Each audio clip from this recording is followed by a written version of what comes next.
Facciamo un ragù, ragazzi. Un ragù rosso e bello come l'amore. Inseriamo tutti i pezzi di carne per il ragù. E salsicce. Belle, belle. A 3, 2. Poi la losena. Questa è la parte tipica del nostro ragù. Io sempre inserisco un po' di pomodorino giallo. Mi vede il sole. Un altro codorno.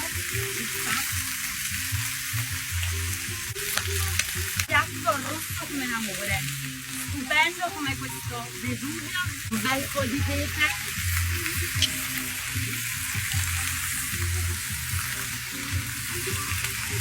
Già si sente l'odore del ragù. Uniamo queste pregiatissime carni col vino pugliese.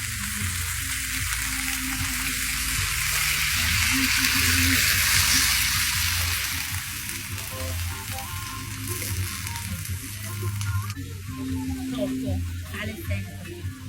Una bella foglia di barbecue. Facciamo evaporare bene il vino e giriamo le carni. Così, guardate amici.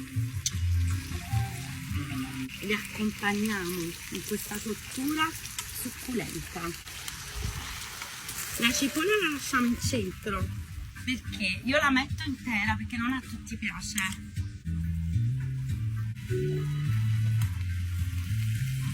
Le salsicce le teniamo legate, tanto le tagliamo dopo. Il ragù è tutto quanto, come dire, i pezzi sono tutti uniti come un unico abbraccio, cioè si abbracciano per ricevere poi, diciamo, l'ingrediente più importante, ovvero la pomarola. Questa volta la mettiamo al cuore. Io vedo un cuore. Voi?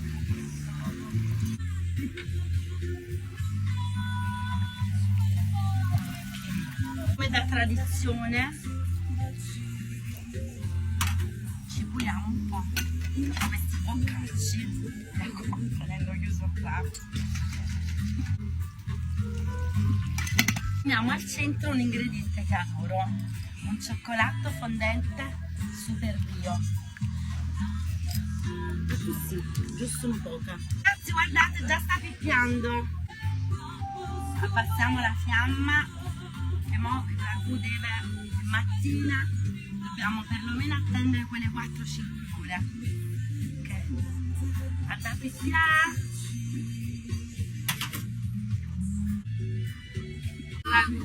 Che è una bellezza, fantastico, è pieno di crateri stupendi.